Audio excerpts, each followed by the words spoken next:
নমস্কার, জীবনের আলো অনুষ্ঠানে আরও একবার আমাদের সকল দর্শক বন্ধুদের জানাবো অনেক অনেক স্বাগত এবং আরও একবার আপনাদের জন্য একটা ভালো খবর। ভালো খবর কি, যে আপনি কিভাবে ভালো থাকতে পারেন, আরও বেশি সুস্থ সুন্দর থাকতে পারেন। একটা মানুষ জীবনে সুস্থ এবং সুন্দর থাকার জন্য যেটা সব থেকে বেশি জরুরি সেটা হচ্ছে দাম্পত্য জীবনের সুখ। এটা কিন্তু খুব প্রয়োজনীয় একটি বিষয়, কারণ অনেকে প্রচুর অর্থ রোজগার করেন কিন্তু শুধুমাত্র দাম্পত্য সুখ না থাকার কারণে তার জীবন কিন্তু সুখের নয়। তাই আপনার দাম্পত্য জীবন কীরকম সেটা আজকের এই অনুষ্ঠানে আমরা আলোচনা করব, এবং ঠিক কিভাবে বোঝা যায়, কোথা থেকে বোঝা যায়, আর যদি জীবনে কোনো সমস্যা থাকে আদৌ কি এর কোনো সমাধানের পথ লুকিয়ে রয়েছে, সবটাই আমরা আজকে জেনে নেব। আমাদের সঙ্গে উপস্থিত রয়েছেন পিএইচডি নাস্ট্রো, বাস্তুবিদ, হস্তরেখাবিদ, spiritual guide doctor Gautam Shastri. অবশ্যই তাকে জানাবো প্রথমেই অনেক অনেক ধন্যবাদ এবং স্বাগত। নমস্কার, সকলকে আমার আন্তরিক শুভেচ্ছা অভিনন্দন ভালোবাসা রইল। সকলে নিশ্চয়ই খুব ভালো আছেন। দেখুন, দাম্পত্য জীবন বলতে গেলে অনেক কিছু ক্যালকুলেশনের বিষয় রয়েছে। আমি তো প্রথম অবস্থায় প্রত্যেকের জন্য বলি যে আপনার ক্ষেত্রে যৌতুক বিচার করে বিবাহ করবেন, এটা একটা সেক্টর। কিন্তু যাদের বিবাহ হয়ে গেছে অলরেডি, তাদের ক্ষেত্রে কি ধরনের কি সমস্যা হচ্ছে এখন সেটা নিয়েও তো আলোচনা করবই। কিন্তু একটা জন্মছকের বেশ কিছু কানেকশান থাকে, অর্থাৎ একটা জাতক বা একটা জাতিকার বিবাহ হবে কি না সেক্ষেত্রে কয়েকটা পয়েন্টের ওপর ডিপেন্ড করে। অর্থাৎ 2, 7 এবং 11th কানেকশান, 2, 7, 11 এই তিনটে পয়েন্ট, তিনটে ভাব যথেষ্ট গুরুত্বপূর্ণ। অর্থাৎ দ্বিতীয় হচ্ছে কুটুম্বর স্থান দেয়, আর সপ্তম হচ্ছে যার সঙ্গে বিবাহ হবে, অর্থাৎ আপনার লাইফ পার্টনার কেমন হবে না হবে সেটা সপ্তম ভাব থেকে দেয়। আর তারপরে সেক্ষেত্রে তা আপনার জীবনে, সেই বিবাহিত জীবনে কতটা সাকসেসের জায়গায় থাকবেন সেটা আপনার ডিপেন্ড করবে একাদশ ভাব এবং তার সঙ্গে সঙ্গে লগ্ন ভাব। তাহলে এই যে চারটে ভাব বললাম, আপনার ক্ষেত্রে বৈবাহিক জীবনে কতটা সুখের হবে সেটা ডিপেন্ড করে। কিন্তু আলটিমেটলি আপনার জীবনে আদৌ সুখ থাকবে কিনা সেটা কিন্তু দেখতে হয় আমাদের ভাবের, অর্থাৎ 12টা ভাবের মধ্যে চতুর্থ ভাব নিয়ে। কারণ চতুর্থ ভাব দেবে আপনার ক্ষেত্রে আপনি কতটা সুখী হবেন। তাহলে এই যে 5টা ভাব বললাম এবং 5টা ভাবের ক্যালকুলেশন রয়েছে। কারণ আমি বারবার বলি, গ্রহ নক্ষত্রর কানেকশন এবং তার সঙ্গে সঙ্গে দশা অন্তর্দশা আপনার ক্ষেত্রে কতটা ফেভারে যাবে, কতটা কি আছে সেটা আপনার জন্মছকেই রয়েছে, এবং সেই অনুযায়ী ক্যালকুলেশন করে বলে দেওয়া যায় আপনার ক্ষেত্রে কি সমস্যা আসতে পারে। দেখা যাদের এখনও বিবাহ হয়নি হয়তো, তাদের বিবাহিত জীবনে কেমন জায়গায় যাবে এই কটা ভাবের ক্যালকুলেশনের ওপর ডিপেন্ড করবে। কারণ দেখা গেলো একজনের হয়তো তার হাজব্যান্ড বা তার লাইফ পার্টনারটা ভালো আছে, নো ডাউট লাইফ পার্টনারের সঙ্গে সে কিন্তু নো ডাউট খুব ভালো জায়গা আছে, কিন্তু যাদের আশেপাশের মানুষজন, অর্থাৎ সেই পরিবারের মানুষজন তাকে সেইভাবে কেউ সাপোর্ট করছে না, বরঞ্চ তাকে বিভিন্ন ধরনের সমস্যায় ফেলে দিচ্ছে। এগুলোর নির্দিষ্ট কানেকশান। তা এই জায়গাগুলো কিন্তু অবশ্যই, এই পয়েন্টগুলোই কিন্তু মেনলি ডিপেন্ড করবে একটা জাতক জাতিকার বিবাহিত জীবন। এগুলো প্রত্যেকটা ভাবের আমি ডিটেলস বলবো, এবং তার সঙ্গে সঙ্গে বলবো আজকে যে কি করলে পারে, কোন তিথি কাজে লাগালে পারে। কারণ এগুলো প্রত্যেকটার কিন্তু আমি গুরুত্ব দিয়ে বলি, এবং কেন বলি, কি কারণে এই জায়গাটা এক সময় হয়েছিল সেখান থেকে আপনারা অনেকে বেরিয়ে এসছেন, সেগুলোও কিন্তু রয়েছে আপনার জন্মছকের মধ্যে লুকিয়ে রয়েছে। সেই জন্য তিথি নক্ষত্র কিন্তু যথেষ্ট গুরুত্বপূর্ণ প্রত্যেকের জন্য। আর সব থেকে বড় বিষয় কি জানেন তো, অনেক ক্ষেত্রে হয় যে কোনো একজন অঙ্ক টিচারকে আপনি খুব ভালো টিচার এ কারণে বলেন যে পরীক্ষার আগে সে আপনাকে খুব ভালো একটা টিপস দেয়। কিন্তু যারা গৌতমদার কাছে এসেছেন, যারা গৌতমদার অনুষ্ঠান নিয়ম করে দেখেন, প্রত্যেকটা অনুষ্ঠান তার প্রত্যেকটা কথা ফলো করেন, তারা কিন্তু জানেন যে গৌতমদা প্রত্যেকটা দিন আপনাকে টিপস দেয়, যে টিপস আপনার জীবনের টিপস, যে টিপসের মাধ্যমে আপনি জীবনে সফলতা পাবেন। আমার বিবাহিত জীবন কেমন হবে, অনেক ক্ষেত্রেই এই প্রশ্নটা আমরা আগে ভাবি না, ভাবি বিয়ের পরে যখন সমস্যায় পড়ি। আর যখন সমস্যায় পড়ি তখন চোখের জলে আর নাকের জলে যোগাযোগ করি কিন্তু একজন অভিজ্ঞ অ্যাস্ট্রোলজারের সাথে। আজকে আমরা ঠিক এই বিষয়গুলোই জানবো, যে আপনি আগাম জানুন যে আপনার সমস্যা আসতে পারে কি পারে না, এবং যদি সমস্যা আসে তাহলে আপনি কি করবেন, সেটাই শুনবো আজকে গৌতমদার কাছ থেকে। দেখুন, কয়েকটা জিনিস, যে ভাবগুলো বললাম সেই ভাবগুলোর প্রত্যেকটা কিন্তু আলাদা আলাদা পার্ট আছে আপনার জীবনে, সেইগুলো যথেষ্ট প্রযোজ্য। কারণ লগ্ন ভাব আপনি নিজে, আপনি কি সিদ্ধান্ত নিচ্ছেন, কি করবেন, আপনার দেখা যাচ্ছে কনফিডেন্স লেভেল কি জায়গায় আছে, আপনি একটা কাজ সঠিকভাবে করতে পারবেন কিনা, আপনার চিন্তা ভাবনা কী আছে। লগ্ন সবসময় আপনার চিন্তা ভাবনার জায়গাটা দেয়। আপনি কতটা ভালো চিন্তা করবেন, কতটা খারাপ চিন্তা করবেন, সেগুলো ডিপেন্ড করবে আপনার ওই লগ্ন ভাবের ওপর। অর্থাৎ লগ্ন ভাব যদি ভালো থাকে না, তাহলে আপনি ভালো কিছু কাজ করতে যাবেন। এবং তার সঙ্গে সঙ্গে বলা হচ্ছে চতুর্থ ভাব। চতুর্থ আপনার, কারণ এখানে বৈবাহিক জীবনের যে কানেকশান, কারণ চতুর্থ ভাব হচ্ছে আপনার ক্ষেত্রে আপনার লাইফ পার্টনারের দশম ভাব। কারণ আপনার লাইফ পার্টনারের দশম ভাব মানে আপনার লাইফ পার্টনার কী কর্ম করবে, তার বাবা মায়ের অর্থাৎ বাবার জায়গাটা কতটা ভালো আছে, বাবার বাবার সঙ্গে সম্পর্কটা কতটা ভালো আছে, এবং তাদের জেনারেশনের, এবং বিশেষ করে তাদের জেনারেশনে কে কী করছে, কতটা ভালো এডুকেটেড পার্সন আছে কিনা, তাদের কর্ম জায়গা ভালো আছে কিনা, এবং তাদের বংশ পরিচয়ের জায়গা কি আছে, সেটা কিন্তু আপনার ওই চতুর্থ ভাব থেকে দেখা। সেই চতুর্থ ভাব যদি পীড়িত হয়, আমি বললাম না আপনার ক্ষেত্রে হয়তো অর্থ আপনি পাবেন, অর্থের জায়গা ভালো আছে, কিন্তু দেখা যাচ্ছে যে আপনার মধ্যে সুখ নেই, সুখের জায়গায় সমস্যা হবে। কারণ আপনার যে লাইফ পার্টনার, তাকে নিয়ে আপনার বিভিন্ন ধরনের সমস্যার মধ্যে আপনি থাকবেন। আমি যে পয়েন্টগুলো বললাম চতুর্থ ভাব থেকে, এই জায়গাগুলো কিন্তু বিবাহিত জীবনের ক্ষেত্রে প্রযোজ্য। তাহলে সেক্ষেত্রেও আবার দেখা যাচ্ছে যে চতুর্থ ভাবের ক্ষেত্রে আপনার মাতৃস্থান ভীষণ ভীষণ ইম্পর্টেন্ট বৈবাহিক জীবনের ক্ষেত্রে। অর্থাৎ বৈবাহিক জীবনে মাতৃস্থান কিন্তু খুব গুরুত্বপূর্ণ বর্তমান সমাজ ব্যবস্থায়। তাহলে সেক্ষেত্রে কতটা পাওয়ার জায়গায় আছে, কতটা পজিটিভ জায়গায় আছে, সেটা দেখতে হবে। না হলে কিন্তু আপনার ক্ষেত্রে বলবো আমি বারবার, যে আপনার ক্ষেত্রে সুখের জায়গায় ঘাটতি অবশ্যই হবে। তাহলে এটা যেমন চতুর্থ ভাব বললাম, তার সঙ্গে সঙ্গে যে ভাবটা ভীষণ ভীষণ ইম্পর্টেন্ট মেয়েদের ক্ষেত্রে, ছেলেদের ক্ষেত্রে অনেকটা সময় তারা সেই জায়গা থেকে ওভারকাম করে নিতে পারে, কিন্তু মেয়েদের ক্ষেত্রে এই জায়গাটা ওভারকাম করা খুব কঠিন। সেটা হচ্ছে দ্বিতীয় ভাব। কারণ একটা মেয়ে বিবাহের পরে তার শ্বশুরবাড়ি সেইটাকেই কিন্তু নিজের জায়গা মনে করে, কিন্তু দ্বিতীয় ভাব, সেই যে শ্বশুরবাড়িতে গেল, যারা রিলেটিভ থাকলো, আশেপাশের যে মানুষজন যারা নিজের মনে করে ভাবলো, তারা কিন্তু তাকে কতটা সহযোগিতা করবে, সেই সহযোগিতার জায়গা দেয় ওই দ্বিতীয় ভাব থেকে।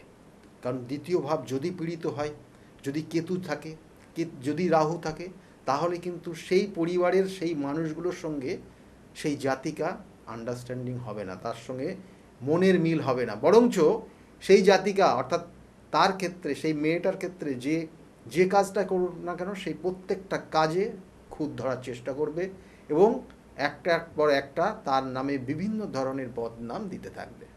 এবং কোনো সময় দেখা গেল যে সেই জাতিকার ওপর এমন কিছু খারাপ প্রয়োগ করবে, তাতে তার শারীরিক অবস্থা এবং সেই সংসারে থাকাটা খুব দুর্যোগ ব্যাপার হয়ে যাবে। অর্থাৎ খুব ভীষণ খারাপ জায়গা তার মধ্যে তৈরি হয়ে যেতে পারে।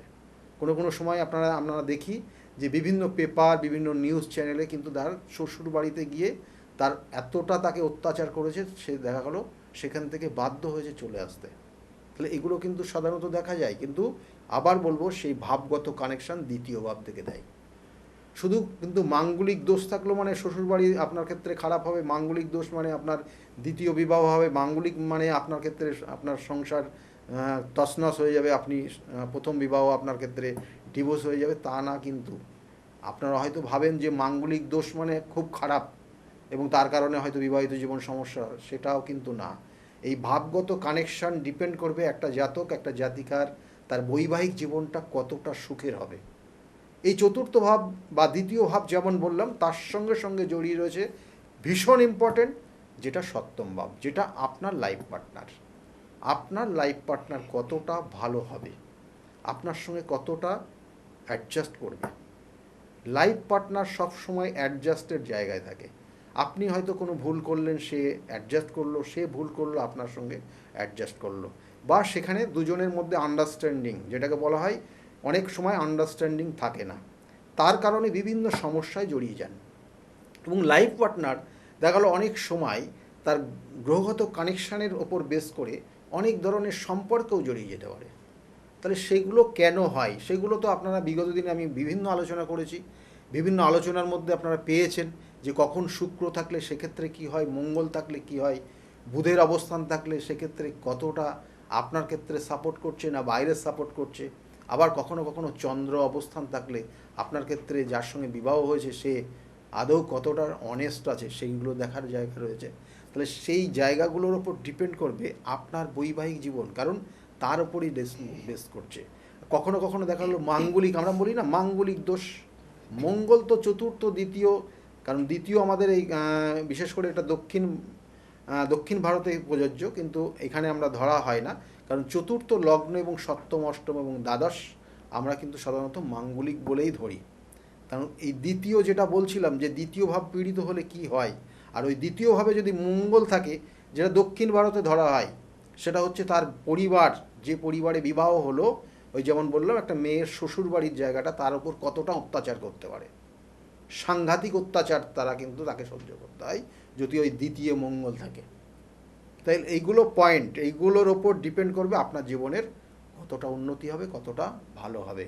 দেখা গেলো শুধু মঙ্গল ছাড়াও কিন্তু অন্য গ্রহের কানেকশান আপনার জীবনে, বৈবাহিক জীবন অর্থাৎ একাধিক বিবাহ হয়ে যেতে পারে আপনার শুধু মঙ্গল আছে অষ্টমে, মঙ্গল আছে সপ্তমে, মঙ্গল আছে সপ্তমে বলে আপনার দেখা আছে এই প্রথম বিবাহ তো টিকবে না, পরে গিয়ে আবার বিবাহ হবে, তা না। কিন্তু তাছাড়াও কিছু গ্রহগত কানেকশান রয়েছে, যেটা সপ্তম যদি পীড়িত হয়, সপ্তমে যদি কোনো কারণে কোনো জন্মছকের শনির অবস্থান থাকে এবং সেই শনির সঙ্গে যদি রবির কানেকশান পেয়ে যায়, বা সেই শনির ওপর যদি রাহুর দৃষ্টি থাকে, বা কখনো সপ্তম স্থানে যদি কেতু অবস্থান করে এবং সেখানে যদি শনির দৃষ্টি থাকে, তাহলে সেই যে বিবাহিত জীবন কিন্তু দুঃখময়, কষ্টময় হয়, এবং সেটা পরবর্তীতে অন্য কিন্তু আবার সেই বিবাহ জীবন ডিভোর্সের পর্যায়ে পড়ে গিয়ে, ডিভোর্স হয়ে গিয়ে পরে গিয়ে আবার বিবাহ হয়। তাহলে এগুলো কিন্তু বিবাহিত জীবনের প্রত্যেকটা পার্ট। সেই জন্য একটা জাতক জাতিকার শুধু এটাই কিন্তু শেষ না, আরও রয়েছে, অবশ্যই বলবো সেগুলো। কিন্তু বিবাহিত জীবনের যে কানেকশান, যাদের বিবাহ হয়নি এখনও বা যাদের বিবাহ হয়েছে, দেখবেন এই পয়েন্টগুলো যেগুলো বললাম সেগুলোই, যাদের বিবাহ হয়েছে তারা সমস্যার মধ্যে পড়েছে, এবং এই কানেকশানের কারণে এই ধরনের সমস্যাগুলোই হচ্ছে, এর বাইরে কিছু নেই। কিন্তু দেখা গেলো পরিবারের সঙ্গে অ্যাডজাস্ট করতে পারছে না, এবং তার কারণে তাকে এমন কিছু বিভিন্ন ধরনের করণ ক্রিয়া, বিভিন্ন ধরনের তন্ত্রক্রিয়া, বিভিন্ন ধরনের কালা জাদুর মাধ্যমে তাকে বশীকরণ করার চেষ্টা করছে, এবং সে দেখা গেলো একটা সময় তার শারীরিক সমস্যা তৈরি হচ্ছে। আপনি জানেন আপনার কোন মানুষটা, কোন আত্মীয়টা আপনার উপর এই করণ ক্রিয়াগুলো করছে, এবং তাকে মানে তারাই আপনাকে আস্তে আস্তে আস্তে আস্তে দেখা গেলো ঘরের মধ্যে বন্ধন করার একটা চেষ্টা করছে, কিন্তু আলটিমেটলি আপনি অসুস্থ হয়ে পড়ছেন, এবং তার কারণে আগামী দিনে হয়তো সমস্যাগুলো, এর এফেক্টগুলো রয়েছে। প্রত্যেকটা জিনিসের কিন্তু সাইড এফেক্ট আছে, কতটা ভালো কতটা খারাপ। দেখা গেলো এর কারণে হয়তো আপনার সন্তান হতে গিয়ে প্রবলেম হচ্ছে, সন্তান হচ্ছে না। আমি প্রচুর জন্মছক দেখি, এবং আমার প্রত্যেকটা চেম্বারে কিন্তু বিভিন্ন ধরনের সমস্যা নিয়ে আসে, এবং সেই সমস্যাগুলোই কিন্তু আপনাদের সামনে তুলে ধরি, কারণ এই সমস্যাগুলোর মধ্যে দিয়ে আপনারা যেতে হয়, আপনাদের কিন্তু যেতে হচ্ছে বর্তমানে, যাদের এই ধরনের সমস্যা রয়েছে। যাই হোক, এছাড়াও অন্যান্য সমস্যাগুলোও রয়েছে, সেগুলোও বলবো। বিবাহ মানে হচ্ছে একটি বিশেষ বন্ধন, এবং আজকে গৌতমদা ঠিক যে বিষয়গুলো আলোচনা করলেন, এই বিষয়গুলো কিন্তু আমাদের জীবনের সঙ্গে ওতপ্রোতভাবে জড়িত।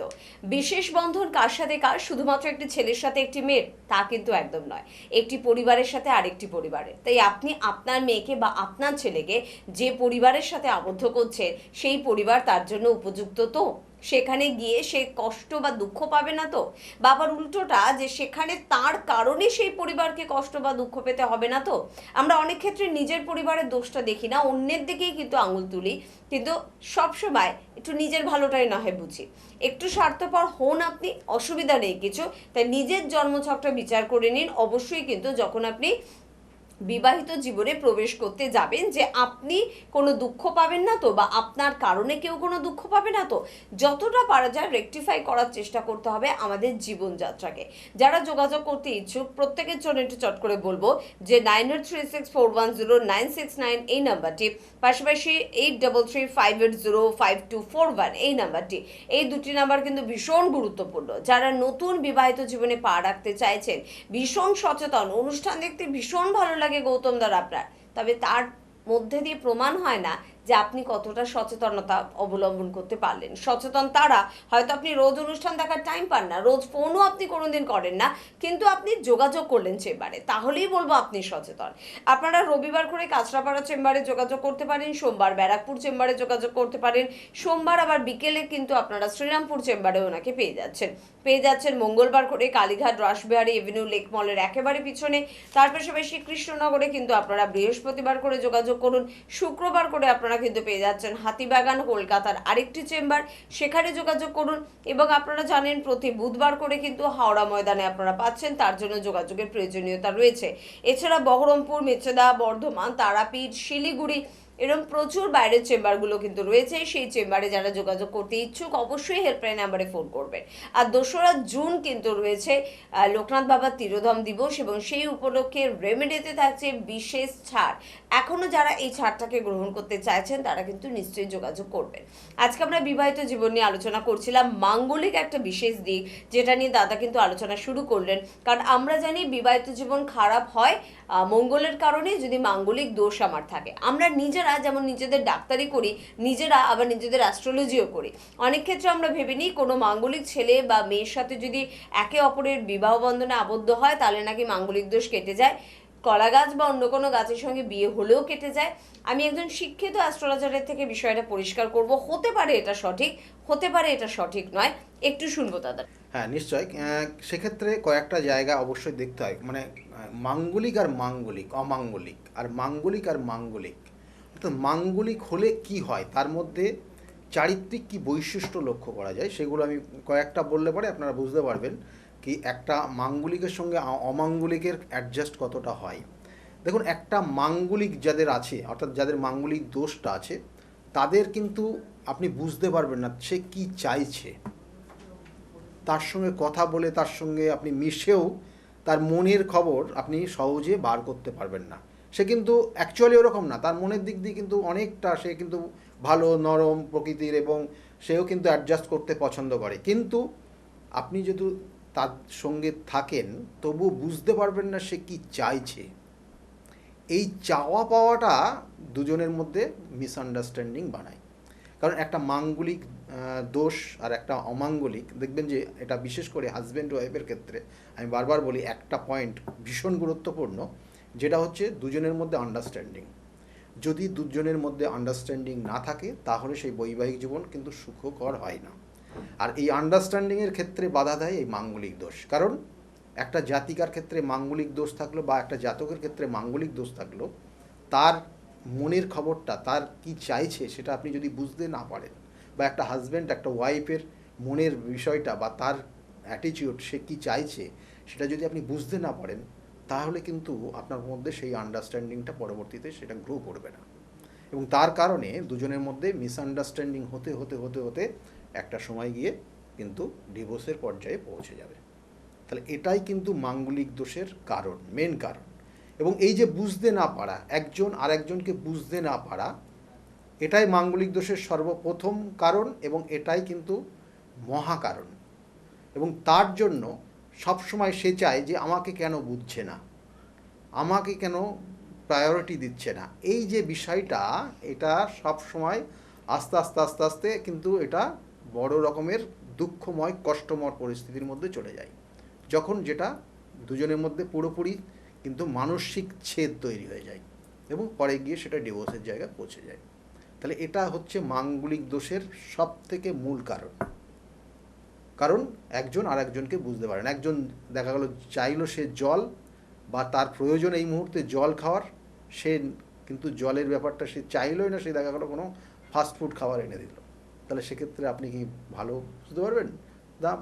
কারণ আপনার ক্ষেত্রে সেই সমস্যাগুলো থেকেই গেল, আপনার মনটাই সে বুঝতে পারলো না। তাহলে এই ক্ষেত্রে পয়েন্টগুলো এই এক এক করে হয়।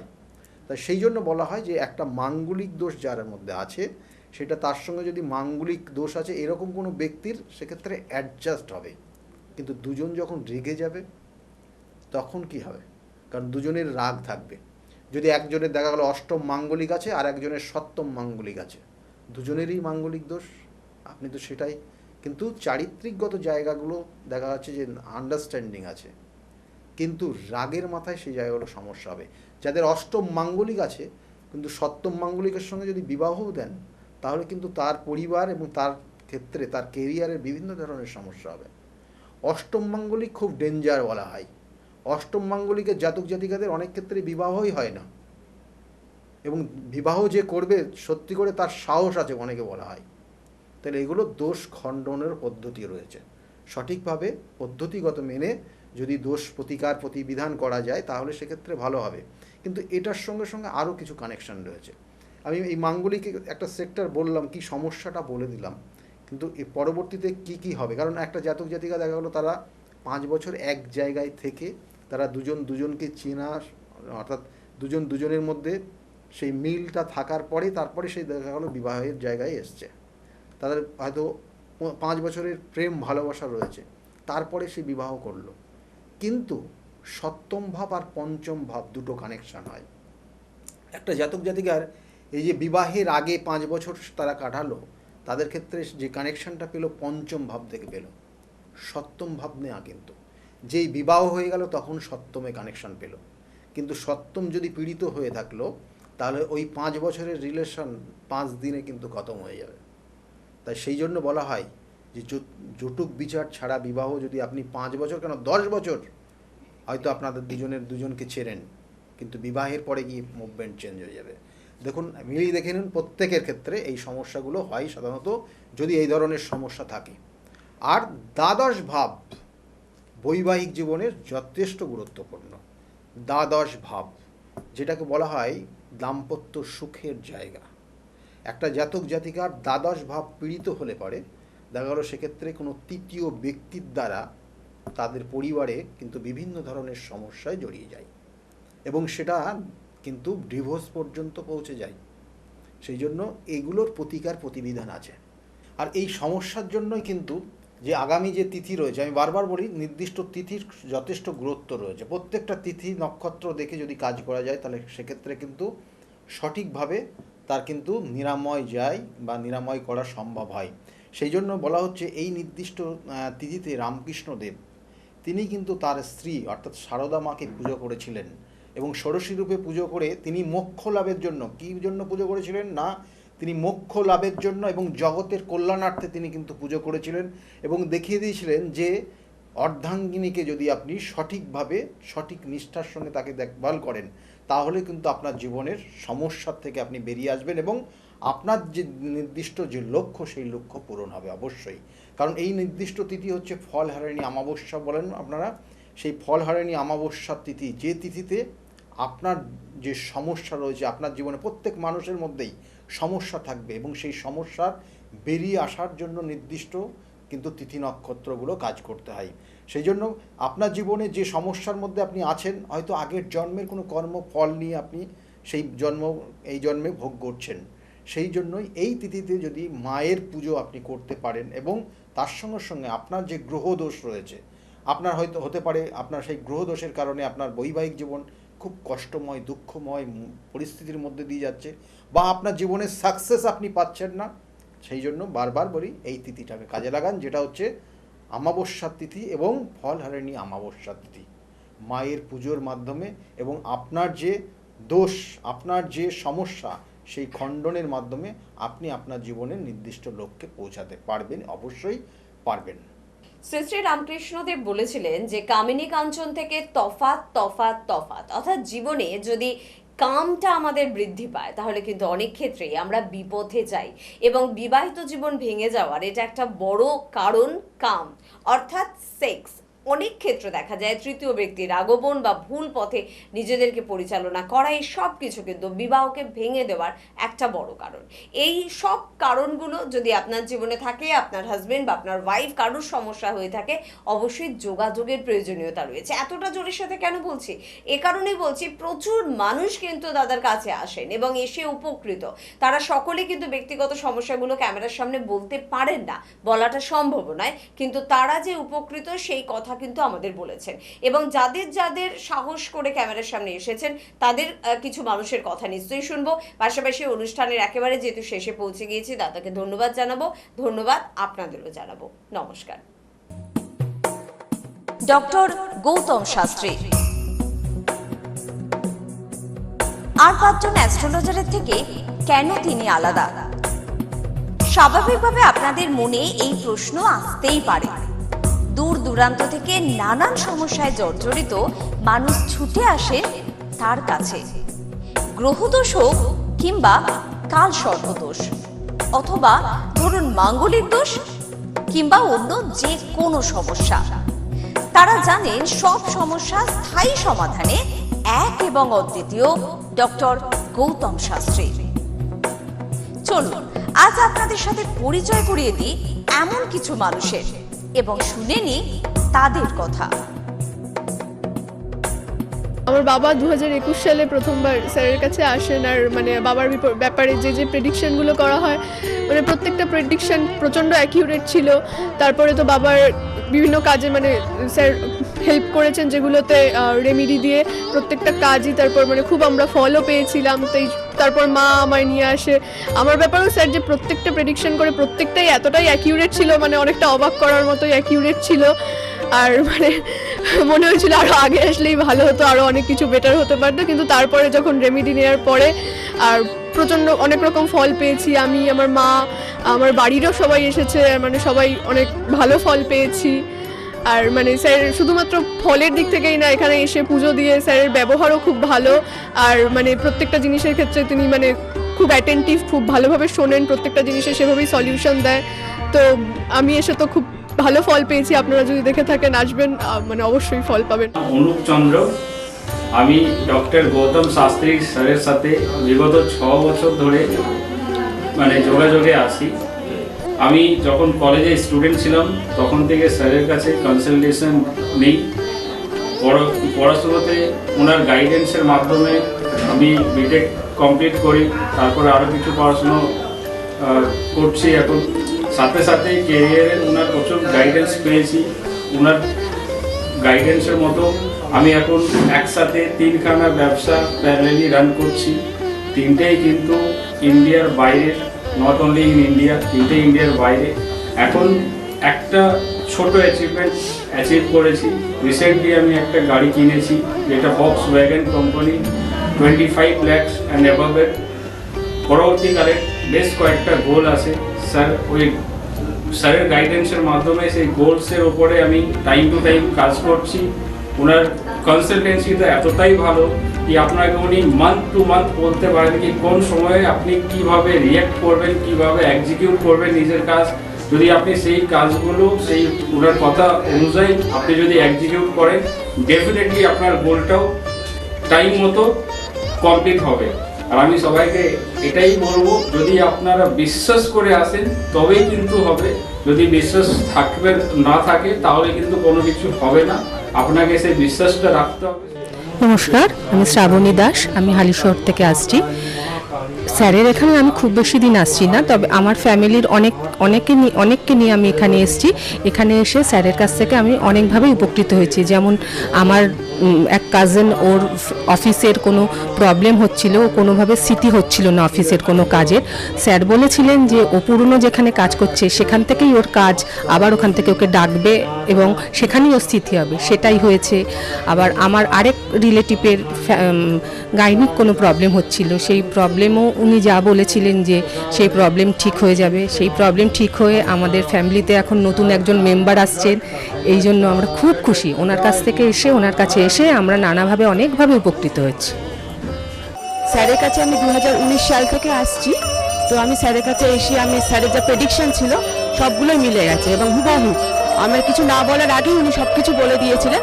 তাই জন্য আমি ফল পেয়েছি বলে আমি ওনার কাছে এত দূর কাঁচরাপাড়াতে এসেছি। দাদার কাছে এসে আমি আমার নিজের সংসারের যা দায়িত্ব ছিল, অসুবিধা ছিল, সেই সবগুলোও আমি পেয়েছি। কি কাজকর্ম ছিল না, সেই সব কাজকর্মগুলোও আমি নিজেতে পেয়েছি, সব কিছু পেয়েছি। যেখান থেকে যা আমি ঋণ করেছিলাম সেগুলোও আমি আজ শোধ করতে পেরেছি। নিজেকে অনেক সংসার থেকে আমি মুক্ত হতে পেরেছি সব কিছু করে। আমি গৌতম শাস্ত্রীকে দেখে, টিভির পর্দায় দেখে তার নর্মতা, ভদ্রতা আমার খুব মনে লেগে গেল। তখন তাকে খুঁজতে খুঁজতে তার কাছে আসি, কিন্তু অনেক জ্যোতিষী দেখেছি টিভি পর্দায়, আমার মনের মতো হয়, কিন্তু ওনার ভাষা সব কিছু আমার খুব ভালো লাগে। ওই জন্য ওনার কাছে এসে আমি অনেক উপকৃত, আমার দেহের এবং মনের শান্তি, অনেক কিছু আমার নিজের জনদের, ছেলে মেয়ে নাতি নাতনিদের জন্যে অনেক সমস্যা উনি সমাধান করে দিয়েছে। আমার এক নাতনির 16 বছর বাচ্চা হয় না, তাকে পর্যন্ত এনে দেখালাম, তার কোলেও বাচ্চা দিয়েছে। এর থেকে আনন্দ আমার আর কি আছে? তার কোনো চাহিদা নেই, কোনো চাহিদা নেই, দিলেই কি না দিলেই কি, কোনো চাহিদা নেই। আপনারা একবার এসে যোগাযোগ করেন। কামাখ্যা মা, তারা মা, গৌতম শাস্ত্রী তাদেরই একজন ভক্ত,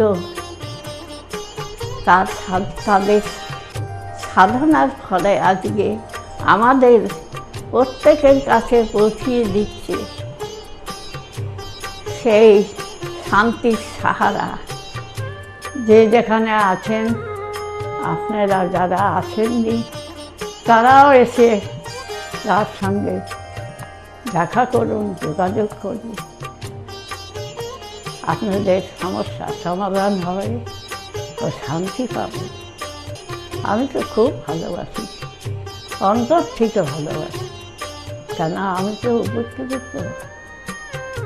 ভারতবর্ষময়ী তার নামে যেন ছড়িয়ে পড়ে আমার এই প্রার্থনা। আপনার নাম কি? আমার নাম পলি দাস।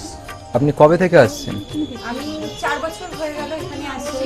আচ্ছা, আপনি যে এতদিন ধরে আসছেন, আপনি কোনো কাজ পেয়েছেন? অবশ্যই। হ্যাঁ, প্রথমে আমার মেয়েকে আমি পড়াশোনার ব্যাপারে, ওর যাতে পড়াশোনায় মন আসে এসব ব্যাপারের জন্য এসেছিলাম। আস্তে আস্তে দেখলাম আমার মেয়ের অনেক ইমপ্রুভ হচ্ছে। তারপর আমি সবাইকে, আমার আশেপাশে বন্ধু বান্ধব আত্মীয় স্বজন যে আছে সবাইকে বললাম যে দেখো আমার মেয়ে অনেক চেঞ্জ হচ্ছে, মানে ও খুব দুষ্টু ছিল, পড়ায় মন বসতো না, সেগুলো হয়েছে। তারপর থেকে বন্ধু বান্ধব সবাইকে বললাম, সবাই আসলো, সবাই খুব আনন্দ, সবাই খুব খুশি, আমিও তো ভীষণ খুশি। আমার আচ্ছা, আজকের ডেটে দাঁড়িয়ে অ্যাস্ট্রোলজার ডক্টর গৌতম শাস্ত্রীর কাছ থেকে যে আপনি যে স্যাটিসফাই হয়েছেন, তা কতটা আপনি স্যাটিসফাই হয়েছেন? হ্যাঁ, আমি তো মানে সত্যিকারেরই মন থেকে বলছি, মানে পুরোটাই আমি আমার মানে যতটা আমি চেয়েছিলাম, বেশি তো মানে কম বললে ভুল হবে, বেশি হয়েছে, বরং আমার আনন্দের জায়গাটা এতটাই বেশি হয়ে গেছে। তার মানে আপনি পুরোপুরি স্যাটিসফাই, তাই তো? আমার নাম রাকেশ মণ্ডল, গ্রাম ডবলপোতা। এই দাদার কাছে এসেছিলাম, অনেক প্রবলেম ছিল, সেই প্রবলেম কিছুটা সলভ হচ্ছে এবং হবে। এই অমাবস্যার দিন এই যজ্ঞ হচ্ছে, অনেক দূর দূর থেকে মানুষজন আসছে, কাজ হচ্ছে বলে সবাই তো আসছে, আমিও এসছি, আবারও আসবো। নমস্কার, আমি জয়িতা গুহু। আমি গত এপ্রিল মাস থেকে খুব সমস্যায় পড়েছিলাম। আমার কাজের দিক থেকে সমস্যা ছিল, বসের সাথে এবং পারিপার্শ্বিক আমার যে কলিগরা ছিল তাদের সাথে খুবই সমস্যা জড়িত হয়েছিলাম। তো তারপরে সেই কাজটা আমি আর অবশেষে টিকিয়ে রাখতে পারিনি, সেটা আমাকে বাধ্য হয়েছিলাম আমি সেটা ছেড়ে দিতে। তারপরে একটা খুব আর্থিক দিক থেকে খুব ভেঙে পড়েছিলাম। তো সেই সমস্যায় জর্জরিত হয়ে বুঝতে পারছিলাম না কি করব। তো হঠাৎ একদিন টিভিতে প্রোগ্রাম দেখি ডক্টর গৌতম শাস্ত্রী, ওনার কথাবার্তা, ওনার যে উপাচারগুলো রয়েছে, যেগুলো উনি বলেন প্রতিকার, সেগুলো শুনে আমার খুব ভালো লেগেছিল। তো ওনার সাথে এসে দেখা করি, আমার সমস্ত কথাবার্তা ওনার সাথে শেয়ার করি, প্রবলেমগুলো। তারপর উনি আমাকে দেখে আমাকে কিছু বলেন আমার ব্যাপারে, তো সেগুলো একদম হুবহু মিলে যায়। তো তারপরে উনি আমাকে রেমেডি সাজেস্ট করেন, তো আমি সেই রেমেডিটা নিই, আমি ধারণ করেছি। তো ধারণ করার পর আমি আস্তে আস্তে নিজের মধ্যে একটা চেঞ্জ দেখতে থাকি। তো এবং আমি গত আগস্টের 27 তারিখে একটা জব পেয়েছি, যেটা আমার মনের মতো। এখানে আমার ডেজিগনেশন, আমার স্যালারি, আমার মনের মতো লোকেশন আমি এখানে পেয়েছি, মানে এটাতে আমি বিশেষভাবে আপ্লুত। তো সের জন্য অসংখ্য ধন্যবাদ ডক্টর গৌতম শাস্ত্রীকে।